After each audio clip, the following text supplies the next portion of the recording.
Okay, go ahead. All right, good morning, everyone. If you are just joining us, we're just getting started. But my name is Debbie Ray, and I'm a professor at TCU in kinesiology. And for any of you that don't know what the LINK project is, Let's Inspire Innovation in Kids. It's about putting 4 unstructured play breaks a day into the schools and a 15-minute character lesson daily as well, and then policies and procedures that go with that. So what I'm going to talk about today is more along the lines of we've been doing this for over a decade now, and I'm going to give you some background information and so forth, and then we'll roll on into the actual data that's been shown, and then I'll ask you a couple of questions, but then I'd love to have interaction along the way with questions that you might have for me. So let's get started. So hang on, it's not advancing. All right, here we go. So here is the link project where to get the implementation, we do 3 full-day trainings with teachers and administrators in the full project.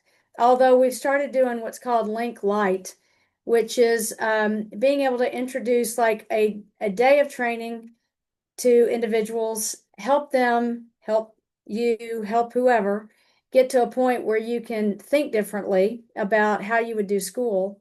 And then instead of doing 60 minutes of unstructured outdoor play, if you're already doing a 20 to 30-minute break around lunch or whatever, we then introduce how to do a second break somewhere else in the day that would be beneficial. But the character piece is very, very important, and so is trauma-informed training, which we do both of those with the Link project. So we call it a link break because I don't think anybody does this like we do. And so it's been trademarked as how we do breaks. But the link break is a scheduled intentional break. It can be scheduled throughout the day, or it can be scheduled once or twice a day. But in schools, it's really good to be intentional about it. Take your phone, set the timer for whatever times you'd like to take those breaks with your kids, and then get them outside, take the break, and then get them back inside. Unplugged means that you don't have technology on the kids. They leave their phones behind, iPads behind, computers behind, and they all go out and play. But we like to emphasize too that teachers should go out unplugged as well. If there needs to be a lead teacher that has a a phone for safety precautions, that's fine. But at the same time, we don't want teachers should not be on phones either, because they need their time to reboot, re-energize, just like the kids do. It needs to be outdoors. I'll talk more about this in just a minute, but the outdoors is critical to having the physical activity that goes with play, as well as the social piece, the emotional piece, the spiritual piece, being able to learn each other's languages, be able to learn how to fall, be able to learn how to learn. All those things take place outdoors. And so it's very important that it's an outdoor break, not an indoor break. And then look around. We're not going to have enough time in this webinar today to really look around because we won't be taking a break. But if we were, and you go outside, look around so that you can release the tension that's in you by seeing green, by seeing different flower colors, or seeing people doing different things out there that might make you happy just to see, things that they're doing, or looking at the sky and seeing the blue versus the white, or hey, there's some clouds rolling in. We might be getting rain soon. Those look around pieces are really important and something that we've added to our link break that we didn't do when we first started. And then the last is to take some deep breaths. Get yourself regulated to the outdoors, because you've been indoors teaching, you've been indoors with kids, you've been indoors with expectations. Take a deep breath. Really take in that deep breath, hold it, and then let it out through your mouth and hold it, and really get a feel for what that feels like to be relaxed. Our session objectives today are a little bit different than how I usually do it. Usually, I'm talking about all the pluses that go with what we do, and I still do that, but I want to talk about what's creating a diseased school these days. And this is a very different message than I've usually talked about in previous times. And so as I go through this, I just want you to think about what I'm talking about, why I'm saying what I'm saying, and how do you think you can start to create a shift in what we're doing in this environment. So, second objective is to think about and explain several crucial data points that lead to healthier children and teachers when recess is present daily. And then be able to name 3 ways schools can adjust policies towards a healthier school environment. And that's something we'll talk about at the end. So you'll notice up here on this slide that I have 4 different types of schools that are out there at this point. We have public, which everybody knows about. We have private, which everybody knows about. Charter. And then we have this group called the forest schools or outdoor schools, and there's a big movement for that. But what you're not seeing up here, and I think is probably one of the fastest growing type of school out there, is this one, is charter schools. And charter schools do not, they don't have the same regulations, neither do private, that other schools do. Forest schools may not have the same criteria that they have to listen to. But when you think about what is it that parents are choosing, is more about homeschool these days because of the organization that's going around that over public, private, charter. Forest, I think, would be in that homeschool type of environment, although it is more of a charter school. But still, we're seeing a lot of homeschool take place today. So what I wanted to show you is in the 1970s, which I was in high school during this time, 90% of K-12 students attended public schools and 10% were in private. And yeah. Sorry, Yeah. your slides aren't advancing, so. Oh, they're not? No. Okay, hang on. I wonder why that is. Let me go back. So can you see the slides up there right now? I see the cover slide. Yeah, the link project slide. That's still the only one. Yeah. Okay, hang on. Let me,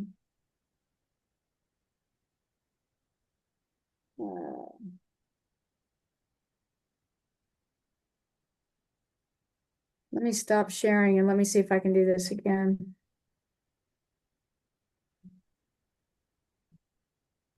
I'm just going to do it from the screen. So you're going to see my screen at first. Okay, now can you see the slide? Yes. Okay, so let me go back to this one so that everybody can see it. And let me get into this mode again. Okay. And can you see it now still? Yes. And let me make sure, can you see that one? Yep. Okay, so let me go back to this one. This is the one that showed the different types of schools for what you can do for school choice. And then here, I'm talking about the homeschool that can also be an alternative that we hear about it, but we don't hear as much as what's really going on these days. So what you see here is 90% of K-12 students attended public schools and 10% private. Field trips were expected. Music, art, and PE were all included. Recess was daily for at least 45 to 60 minutes, 2 different sessions. Lunch was more relaxed. All these things were in place, which really reminds me of more of the forest school or the home school. 2024, this is what we have now. 76% are public schools. 10% are private schools. 7% are charter. And 7% are homeschool. And what you need to know about the homeschool is they've gone from a 4.7% in 2023 to 7% in 2024. we are moving in a direction where homeschools are starting to take on a lot of traction. And I'm not saying homeschools are bad. They're really very good in places where they've organized it and they've put parameters around it so that they have people doing different subject areas with what they do. I am all in favor of that. Bring public schools back to the forefront to do the things that homeschools are doing. We're going to lose public schools, which will be the demise of public education or education in general, because that is the place where we can educate all students. And so as we think about what's moving through and what's going on with our groups, I have been studying this for a long time. And our schools, our public schools, are diseased. They have a lot of illnesses about them that we have not been taking information and saying, recognizing that we need to do something about them. So here's, this is my stab at looking at AI. Because, I want to see what does AI say about disease in schools. And so the first thing that they say is disease school means students or staff are sick. Okay, that's fine, but that's really, yes, that's part of it. But I'm talking deeper than the school people. I'm talking about the school system, policies, and procedures are sick. And so, how do we get at that? Well, disease person means someone is ill or sick. Okay, that's fine. We also know that if I put this in there, what are schools doing that is creating unhealthy children and teachers? This is what came up with AI. The U.S. education system faces several interconnected challenges, including funding disparities, mental health issues, and issues with school environments and food quality. These problems impact student well-being, academic performance, and teacher well-being. Now that is something I can really get behind on what's going on in the public schools. So if we look at our present day state of the nation, it emphasizes exactly what these definitions have been saying. We have 10 to 20 million children and adolescents in the United States with some form of chronic illness. And, if I were having this talk with you and could say to you, do you agree with this? You would probably say, yep, I definitely agree.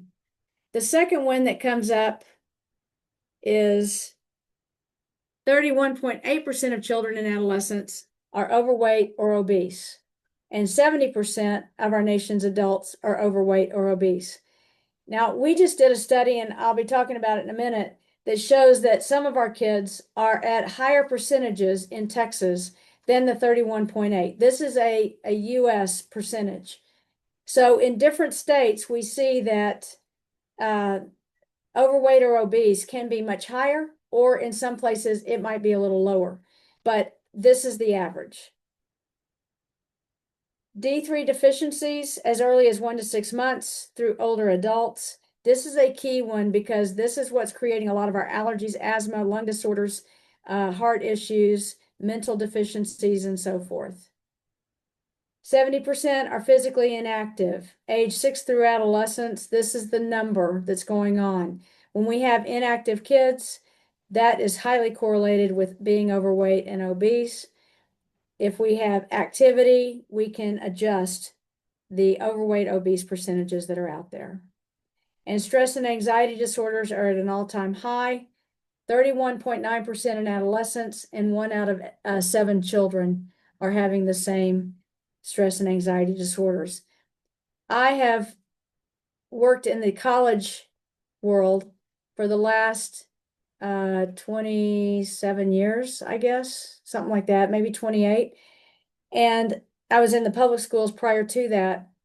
But those years up here in the college level, I have seen the stress and anxiety paralyze kids, paralyze them, where they cannot move forward They go into the hospital. They have to go home. They can't stay and do what they're supposed to do at school because they are so paralyzed by the requirements that they have or the expectations that they've put on themselves or whatever it might be.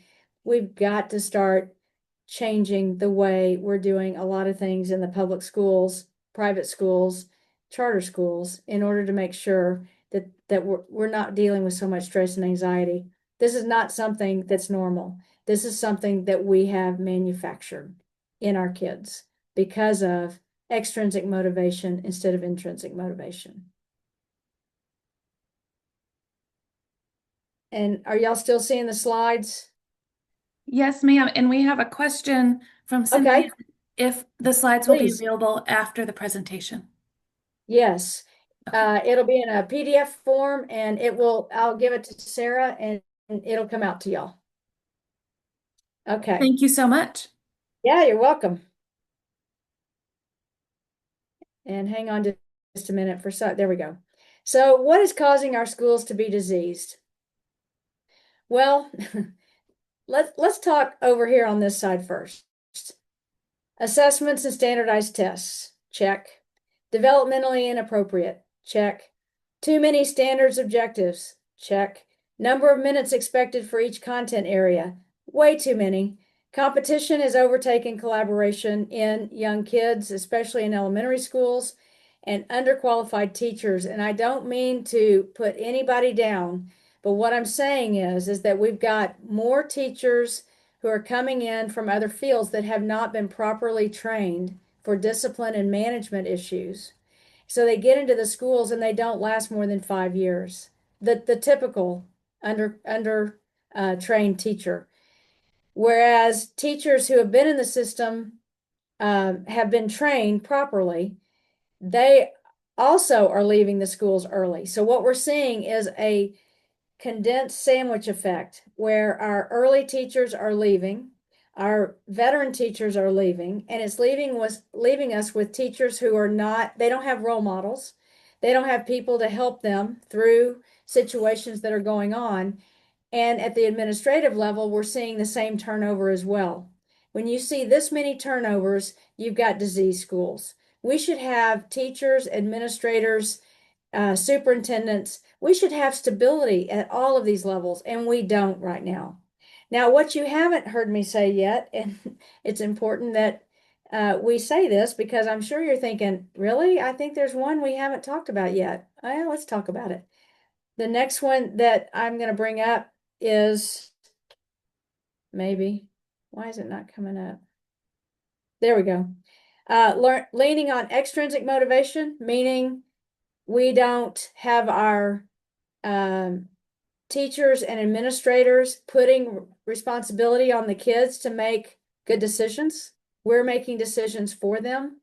We're telling them that it's okay if they don't do well on something, they can redo it. It's okay to do that instead of allowing them to fail and get back up and go again. The failures are what help us be resilient. And right now we have very few resilient adults in their 20s and 30s because they did not learn to be resilient through play and through recess and through school decisions because of what they did. They've learned through extrinsic, which has been what the teachers and the administrators have told them is okay. Here's lack of music, art, and PE. We should be engaged in all of these things. These kids need a well-rounded education, not an education based on learning how to read, write, do social studies and science, and nothing else. Or technology. Let's add technology in there and nothing else. They need to learn these other things. And then the big one, I'm not going to do a talk like this without saying the lack of play, and especially outdoors, is probably the most important piece to children developing appropriately and getting things done in a way that is happy for them and well adjusted. They learn so much on the playground, and we have removed that from them. And that is the saddest part that I've seen. These other things have to be adjusted as well. But if we can at least get the lack of play, especially outdoors, put back into schools, to me, this at least brings back some happiness and resiliency pieces that they're not getting at all through the others. And then the music, art, and PE really needs to be back in there as well, as much as possible. So I want to go ahead and advance now to tell you what we've learned over the years about healthy children and teachers. And I'll probably give some anecdotal information in this as well. Not anecdotal, but more of qualitative results that go into this also. But let me just show you these pictures. And this is what we learned from fine motor skills. And what it does is it links highly with our writing skills in schools. So you look at all the things they're doing out there. The bottom right picture, this one here, is also crossing the midline. It's working on balance and coordination. And this is helping tremendously with neuroscience in neurological activity in our brains. It is huge for that, but physical activity in general is, but this is a huge piece on developing that on a regular basis. Doing the sticks and exploration up here is wonderful for fine motor skills. Up here, trying to balance things with your hands. This is fine motor skills. Climbing trees, the strength of the hands and maneuvering to get where you're going. That's part of fine motor skills. And then that equates to what these kids are doing in the classroom. So qualitatively, I'll tell you, this is one picture, but what we see is that kids are coloring between the lines or coloring between the, of the pictures that they may be coloring even in kinder. They're controlling those colors better. They're also doing better between the lines on writing in school. And I'll go as far as to say, cognitively, they are much more expressive with their writing, what they write about, because of the experiences that they're having on the playgrounds. Learning through natural learning and what the neuroscience and the brain have in common here is number one, math and science is naturally developed at least 2/3 of the time during a recess or a play break. And you can see here the kinds of things that they're doing and what I mean by developing math and science skills. We don't need teachers to teach everything. We need kids to be able to explore and learn on their own as well. They will learn so much more and bring it into the conversations in the classroom so the teachers can actually engage the kids at a much higher level if they have the capability of going out and learning on their own as well. This is where kids are learning how to learn. We can't teach them how to learn in a classroom. This is where they learn it. This is where they learn how to fall. This is where they learn how to say, whoops, that didn't work. I need to try again and see what happens the next time I try it. This is all very important for the neurological activity that our kids get in their brains.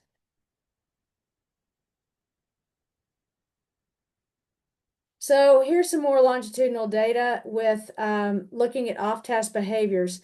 What we've done is we've done a lot of observational data.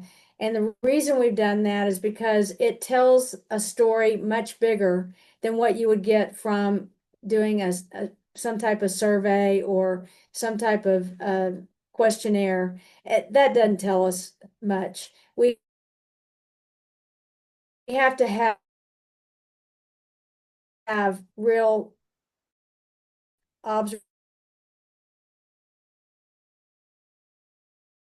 observational data or physiological data to be able to show us what's going on.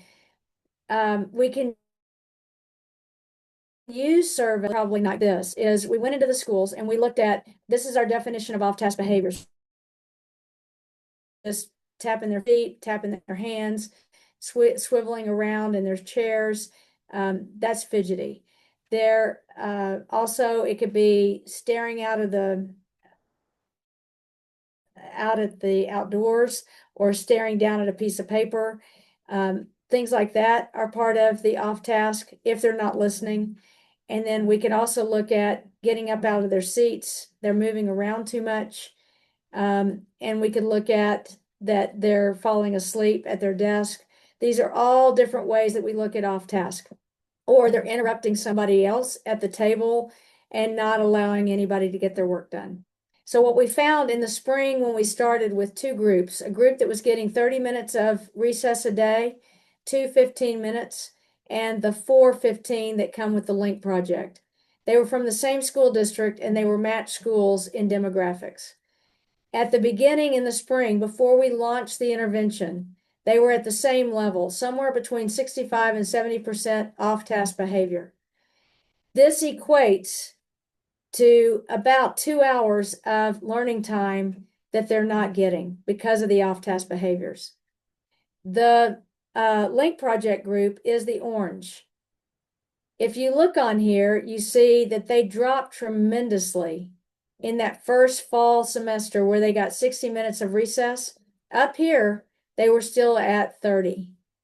But when they came down to the 60 in the fall, this is where they dropped 40%, which is this significant drop in the first year.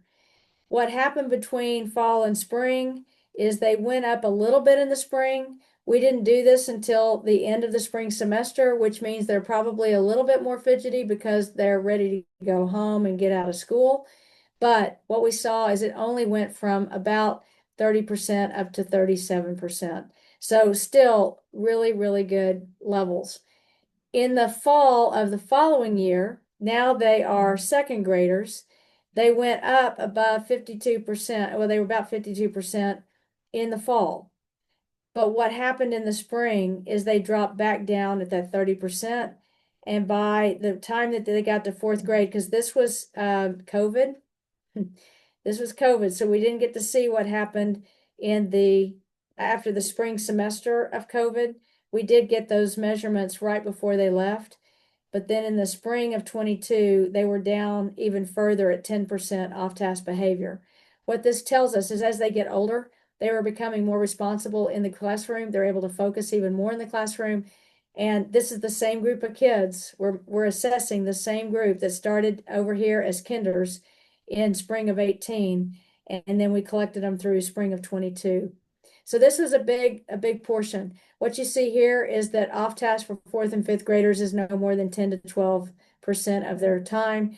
And that quality classroom time they've had a 2-hour gain on what they had before. Motor competency, we've looked at limb movements and found that with unilateral, which would be one hand swinging or one foot holding onto something, that's unilateral. This is bilateral that you see here, which is 2 hands or 2 feet doing something. And contralateral is midline crossing. So they're using like running skills, crossing the line with their arms and legs, opposite reactions. This motor competency, what we found is that they're more balanced, more agile, more coordinated in what they do. And as a result, the more balanced they are on their limbs, the less injuries they will have in sport and other physical activities. We also do reaction time tests, which is a way for us to see, are they able to take on information, especially if there's more than one task at a time being given to them? Are they able to take on those tasks and do them with fidelity?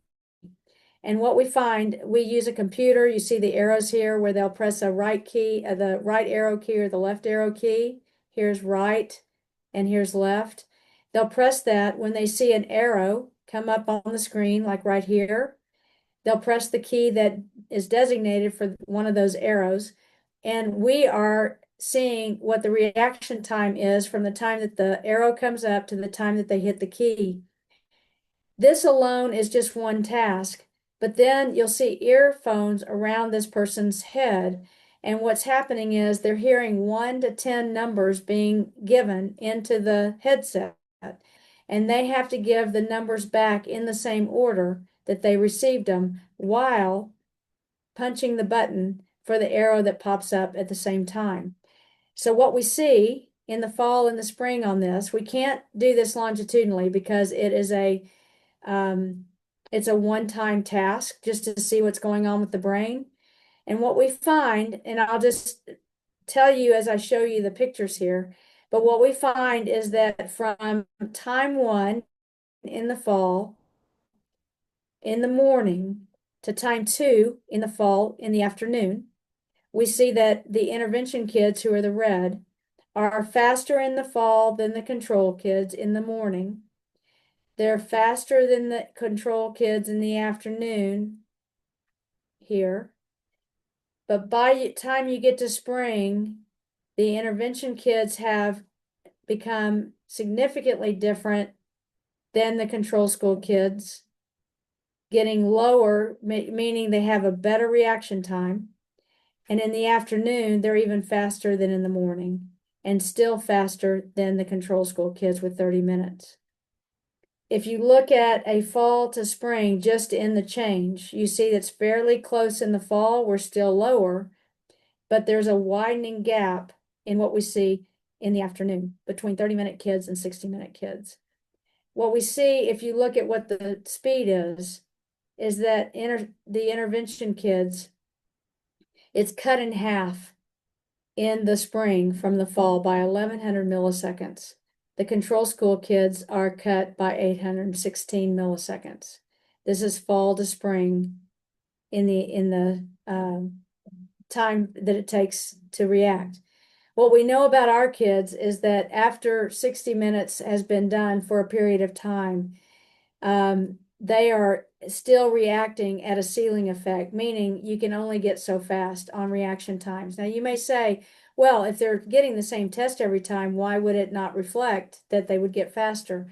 And it's because the numbers are never the same.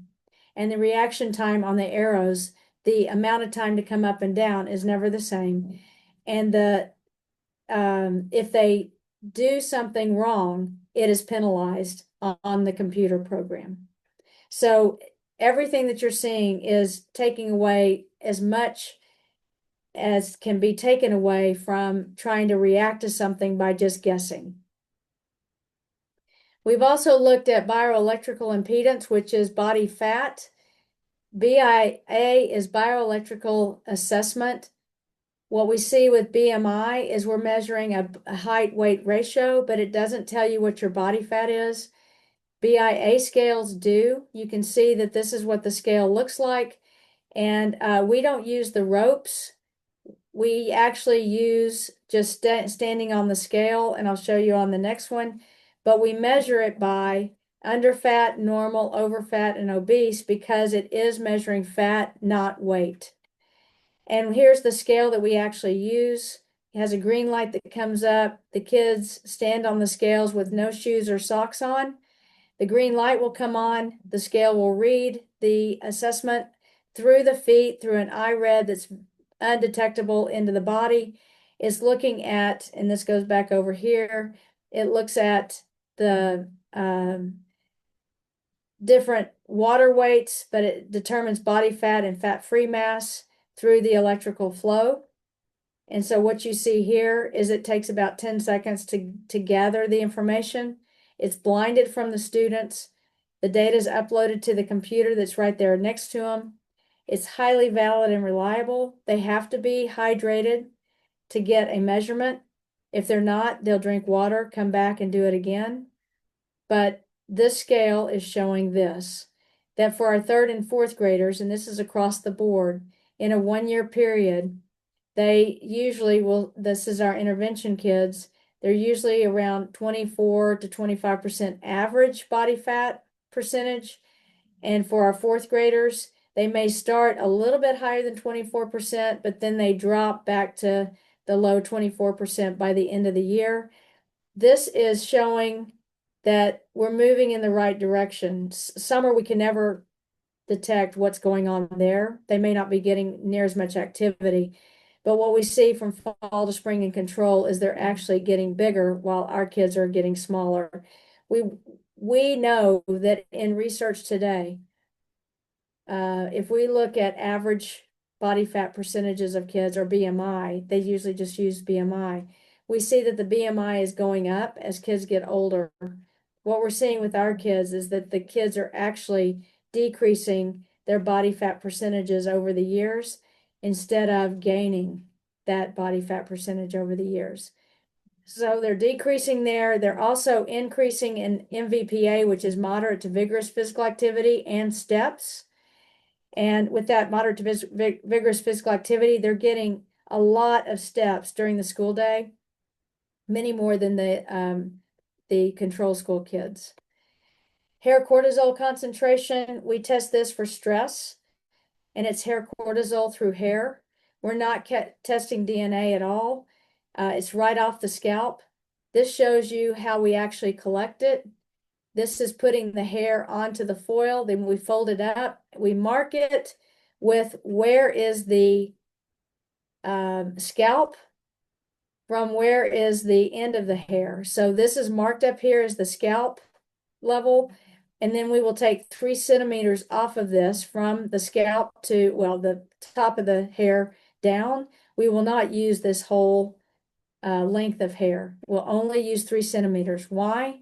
Because we know that after 3 centimeters, we lose the concentration of the cortisol in the hair, which then dilutes the cortisol level that we get on average.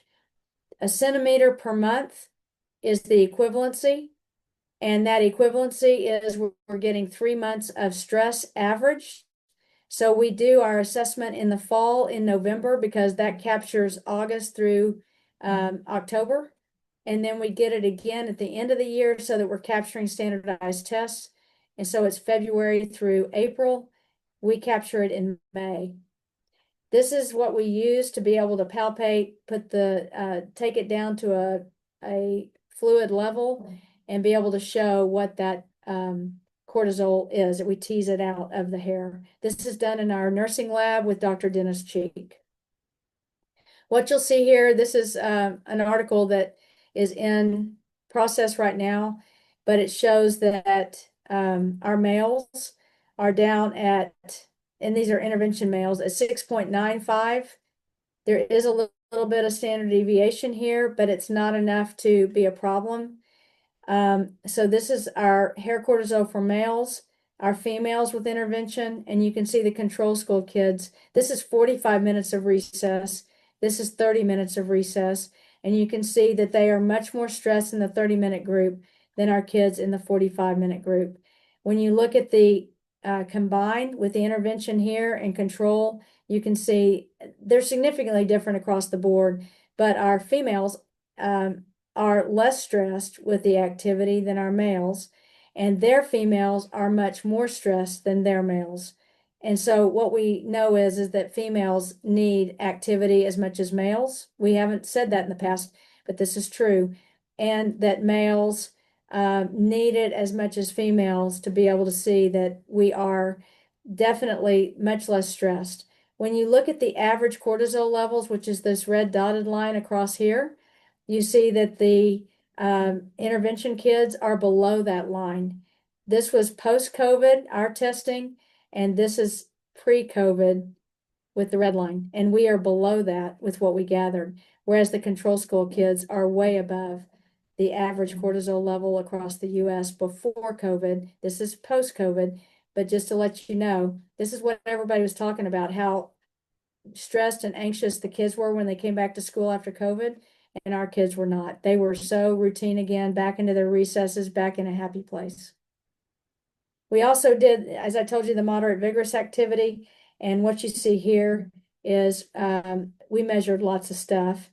They were worn for 2 weeks. We were actually able to capture 7 days of data because some of the times it didn't work. So to get all of our kids, this is what we did. And what you see here in first grade versus second grade versus third grade, you'll see that this is the same group, intervention. Our kids were more sedentary in first grade than second grade. They were much more active by the time that they got to third grade.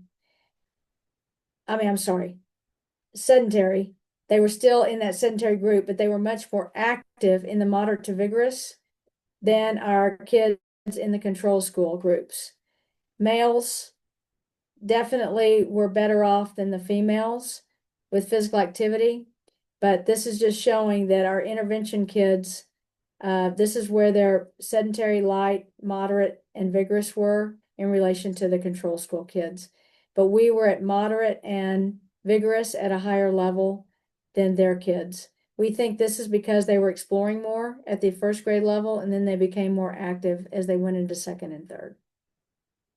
We also know that for every 10 minutes of increase in moderate to vigorous activity across any child, they're 11.9% more likely to be healthy than obese and 12.5% more likely to be overweight than obese.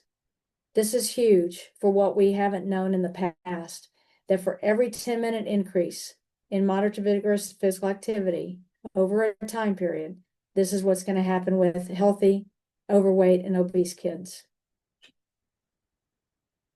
We also know that they're happier, more well-adjusted, they have a higher self-esteem and better quality of life. As a result, we're seeing the resiliency play out over and over. And with this, we have some data to show on this that shows that our kids, and its observational data, are much more positive, and the control school kids are much more negative in their ability to play and be in classrooms with their cohort. So this is the data part. So what I want to do now is I want to think about how do we adjust local policies towards a healthier school environment. And in doing so, I'm going to open it up to us to talk more about this. What are some of those things that we need to do to create that environment? And I'm going to bring up a couple of things. One is we have SHACs, School Health Advisory Councils. Those advisory councils include schools, school personnel, and students, as well as parents and community members. We need to be advocating through these SHACs for policy changes in schools. That's one way. Another way is getting school boards and superintendents and others to see the data, to see the articles that are out there, to be able to look at, what's going on and get some training for teachers and so forth to be able to do recess better for themselves and for their kids by learning more about why the outdoors is important, how we should do the policies of recess itself, what a link break should look like. If we did something like that, it would be much more successful at recess.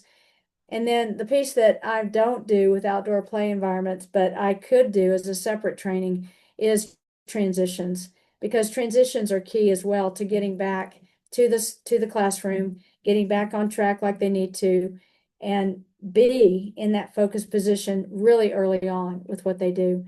And those trainings are important to be able to get teachers, administrators, and kids back on track in schools as well. So as we think about this, adjusting local policies towards healthier school environments and what we do, I want to open it up. I want to be able to talk to y'all, and you can ask questions and so forth. But this is what it's about. This is the direction I'm going. These are the different ways that you can reach out to us. And this is what I'm gonna, I'm finishing with this, but I can go back to this slide now and just show that we, open it up. So Sarah, if you want to open it up for us, I can stop sharing for a minute and we can just talk.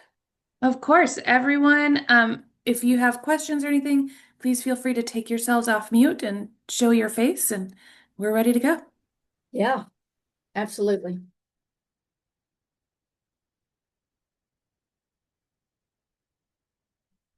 Anybody have questions or comments or anything?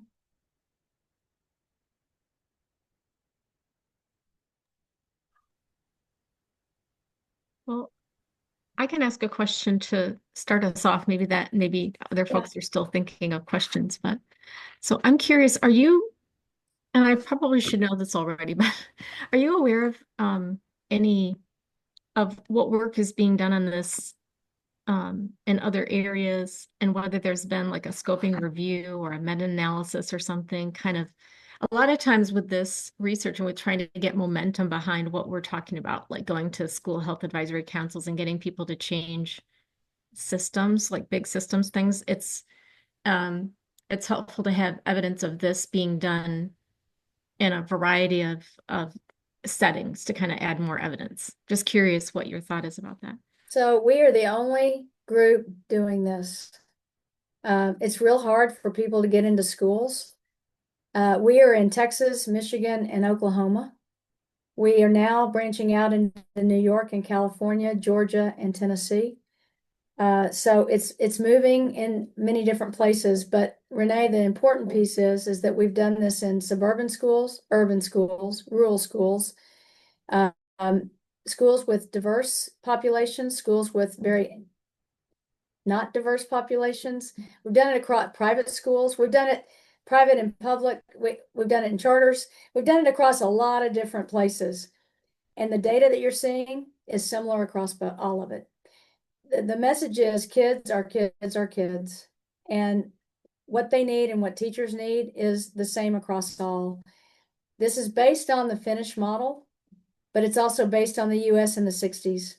And what we're finding here is that when we go back to doing some things that are right for kids, we see the change in the kids. And we also see the change in the teachers. I could go and talk about some of the stories that I've got about teachers and kids if y'all are interested in that.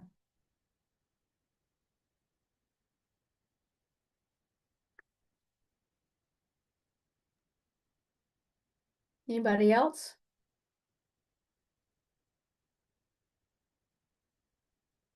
I was waiting to see if there were more questions, but yeah, I think I would be interested in hearing. I think the stories, we were talking about this earlier, stories are very helpful. I do have one other question, which is, what do you think do you think there's like one main factor that prevents, is it the standards and the standardized testing and the move toward trying to do so much in that area and being held accountable for all that that's the main barrier? Like what is it that you think is the main reason, if there is one, to people not implementing, to schools and districts not implementing this? I think the standardized test is the main reason they won't implement, because there are three factors that wrap that one up into a tight ball that's not being penetrated. One is that media will take the test scores at the end of the year and blast them with a grade level. And when they do that, it makes people think, I don't want to be in that school district or in that school anymore. And so superintendents don't want those scores being brought down as a result of adding more recess to the school day, which is not the case. But they don't, it reminds me of, if you've ever done a high ropes course, if anybody has, high ropes course, they put you up at one of the areas, they put you up on a very small platform that's very tall in the air. You are belted in, you're protected by everything. Even if you jumped and fell, you're not falling, you're just swinging, right? But you feel so unbalanced that you don't want to leap out to the swing that's out in front of you because you're scared you're going to lose control. That's how I feel about schools right now, is that they know that academics go up. I didn't show that because I can't show, since people know what districts I'm in, I can't show those results. But what I can tell you is that they've gone up 12% in math and 10% in English language, in reading and writing over the third, fourth, and fifth grade years. They're not better than the control school kids and the young kids. They're actually not scoring as well. But by the time they get to fourth grade, you start seeing, and let me see if this shows up. You start seeing this effect, which is like what the body fat percentage did. Our kids start getting better and the control school kids start getting worse. And that shows that burnout effect. And what's happening with kids by the time they get to third grade, fourth grade, and fifth grade, they're over it. Their stomachs are in knots. Everything's going bad for them, right?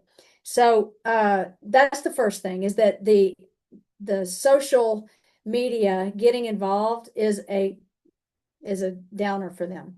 The second piece that I think is causing them to still do standardized tests is because they think it's the only way to assess, because they don't trust teachers. They won't tell you that, but they're not. If they did trust teachers, they would allow them to do what they do in the classroom and not be so controlling, to have them test to a test or study to a test or be to a test. So that's the second piece. And the third is that they are they're assessing constantly to get ready for a test. And so the learning that's taking place is minimal and the assessing that's going on is maximal. So yeah, standardized tests are ruining us big time. But we're talking about government officials in control of that decision, not local control. So if we were to take that and move it into what policies could we do, it would be trying to visit with school boards and superintendents about take a chance and see what happens when you allow even one more recess in the day. Just do two. Just do one in the morning, one in the afternoon. Get it away from lunch and have those that way. Or if you're not going to get it away from lunch, do it with lunch, but do one in the morning and then do one with lunch because they get out of school around 2:30 or 3, most of them, 3:30 at the latest. And lunch sometimes doesn't come till 12:30 or 1. So get that one in the morning earlier and then get one in the afternoon. That would be a policy that would be a really good one to do. But yes, that would be what I'd call the chokehold is the standardized tests. But there are, as I said on that other slide, in order to really create the environment that relaxes the school, it's going to take all of those things to really bring it back to a healthy, positive environment to be in. But I'll tell some stories. I think I was going to tell you there's a really nice comment in the chat too. I don't know if the participant wants to come on and talk about that, but I think it's got some good information on it. I can read it or is it the one by Cynthia? yeah, I just didn't Yeah. know if she was okay with if she wants to come on camera, but she was saying excellent presentation and data Yeah. and Well, thank you. interested in students who are neurodiverse. Okay. Um, Let me tell a couple of stories on this that are neurodiverse.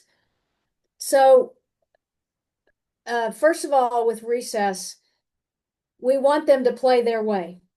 And schools we give them a whole list of things that they can do for loose parts out on playgrounds, on their play spaces.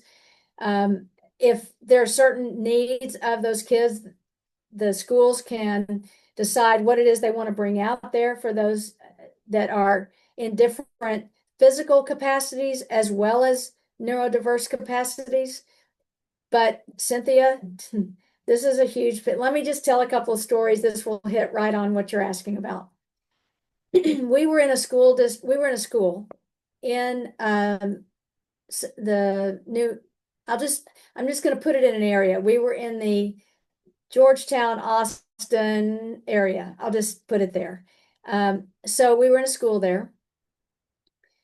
They had a school, an elementary school that was all of their deaf hab kids from that district came to that school, along with their traditional, the kids that are in the district, they go to that school by where they lived. And when we started our trainings with them, they were saying, well, we need to keep our recesses different so that our kids, and I'll get to a neuro one in a minute, but our kids can be by themselves because the other kids bully our kids when they're together because they don't know how to speak to them. And so they just start taking things away from them and they go and play in different ways. And we don't want to tolerate that. And I said, okay, let's think about this. We're plugging in a curriculum called Positive Action, which is for character building. And the character skills that we're working on are empathy, number one, trust, respect, honesty, self-esteem, and confidence. And the stories are amazing for these kids through characters. They're not through people, they're characters. There are solutions that they have to come up with. They're pre-K through grade 12. It's an awesome curriculum. It's scoped and sequenced with teachers. I know you'll understand this. It's spiraled, so it starts with what they've learned the year before, and they start into the same thing. And the 6 units are the same 6 themes every year that they're working off of. I said, when they get these character pieces, They are going to become more empathetic than bullying. And I really think they're going to start learning from one another. Let's give it a try. Let's bring them together. Let them work it out. Well, they were adamant that they didn't want to do that. And I said, right now, we're going to do it. We've signed an MOU with the school district. The kids are going to be part of recess. Let's just keep an eye on it and let's see what's going on. It wasn't even 6 weeks into it. The kids had learned each other's languages. So the kids that were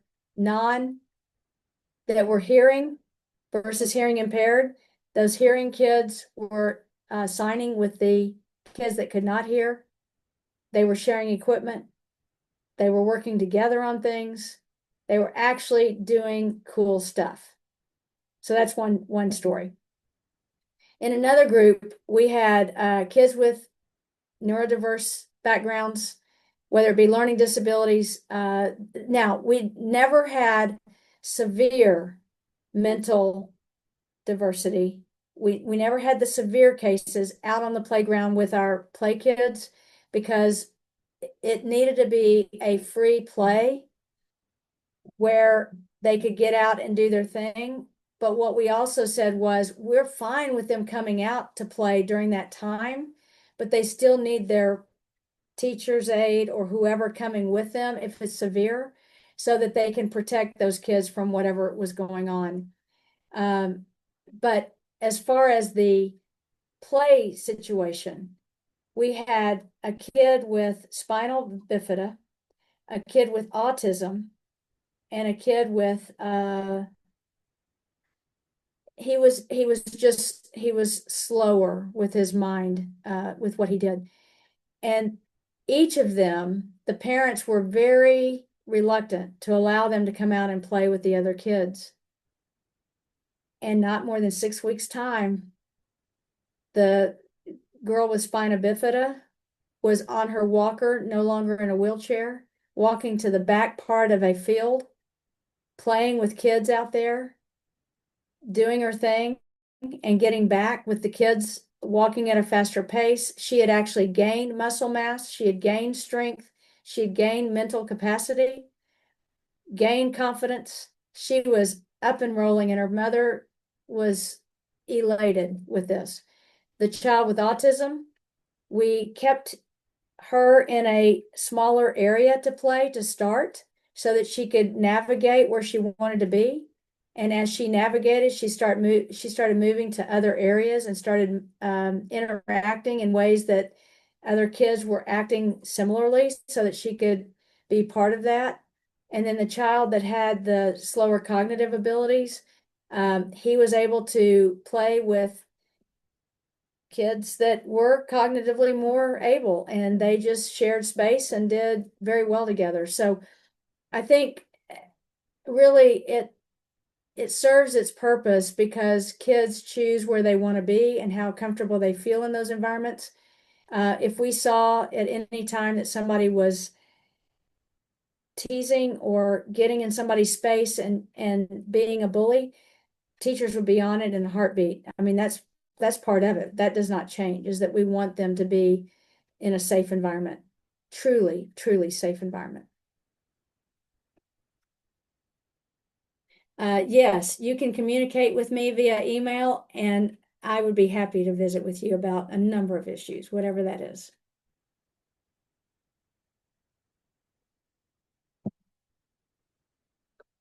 Very good. Let me tell y'all a story about empathy and the character piece, because I really think this is important too. Character is huge.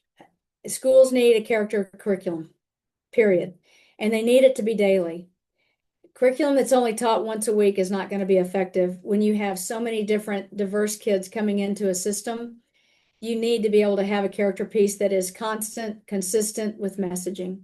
It's not messaging that gets any spiritual or religious piece. It's strictly character pieces.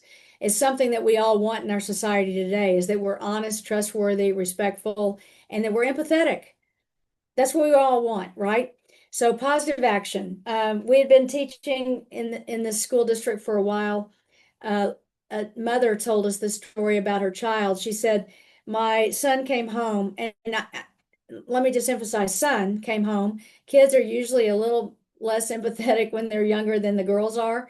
But in this case, the son came home, second grader from school, and he didn't want to do this. This was spring break. He didn't want to do this, but his mother said, hey, it's time to clean out your closet. And he was like, Mom, she said, yeah, we're going to do this. Well, they pulled out three different lunch pails. And she said, do you need all three of these? I don't think you even use them anymore. He said, yeah, you're right. I don't.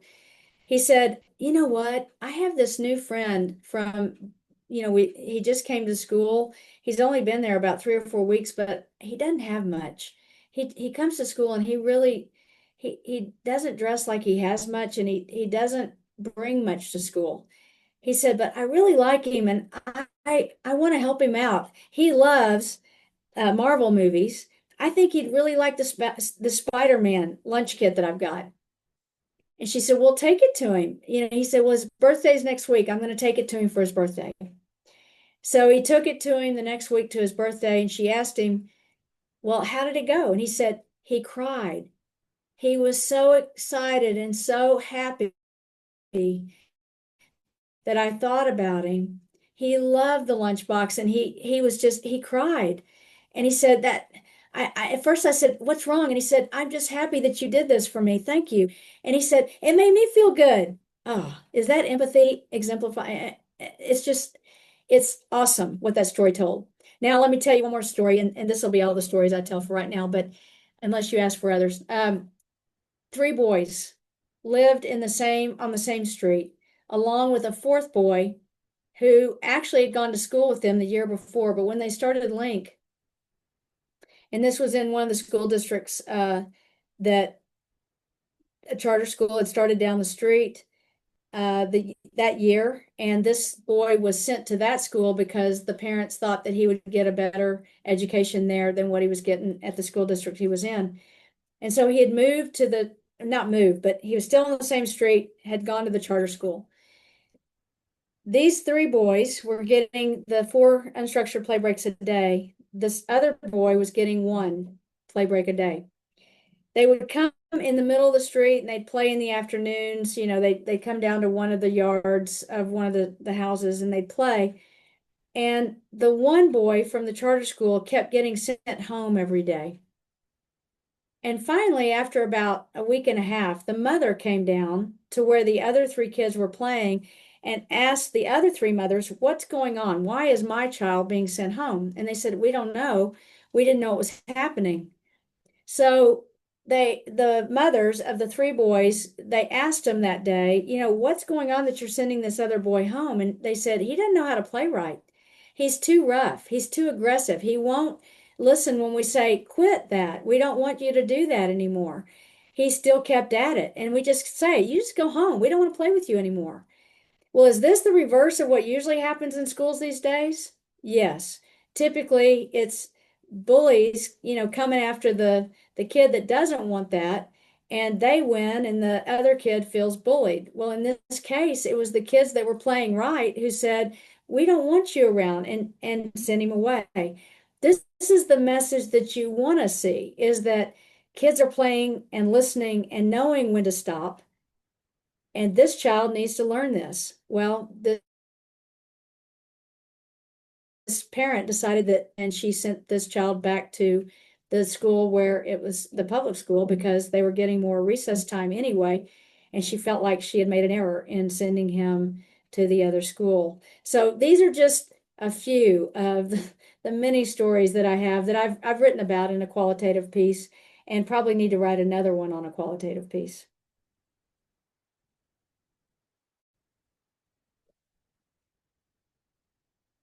Anything else? Well, Sarah and Renee, if there's anything that we can do, I will definitely send the PowerPoint so that you'll have that to share with your audience. And then if there's, anything else at any point that you need, just contact us. Yes, and I'm trying my internet is being rather slow at the moment, but we did a webinar with one of the sources that's listed in the chat, and I'm trying to get the link, but we're being I have, yeah, pokey. my internet's acting up too. I was trying to find it as well, Sarah. So if you give me just a minute, I'm going to put that link in the chat. And then thank you so much, everyone, for attending. I'm going to also put in the chat our evaluation.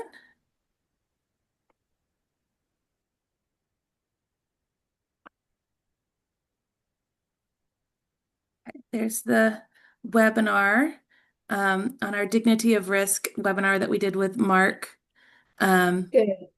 And then I'm going to put our evaluation in because all of us are educators at heart, and so we understand the importance Absolutely. of evaluation. Um, and then our next webinar is going to be Cynthia, I just put the evaluation link in the chat. It's going to be the one right on above the one you just put in the chat. Our next webinar is going to be on May 7th, and it's Mapping K-12 Environmental Education Programs.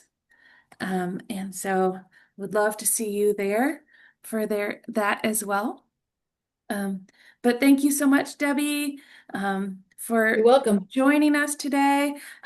For those of you that are on the call, if this call hasn't already convinced you to look up Link and learn more, I highly recommend it. I talk about their work all the time. In fact, I feel like at least once a month I'm sending a teacher y'all's way. So whenever I hear a teacher that says, well, we don't do recess, I'm like, well, I have the right person for you to talk to because That's right. Oh my gosh. Thank you. So Thank you again for having me on. yeah, thank you so much, everyone, and have a fantastic rest of your Saturday.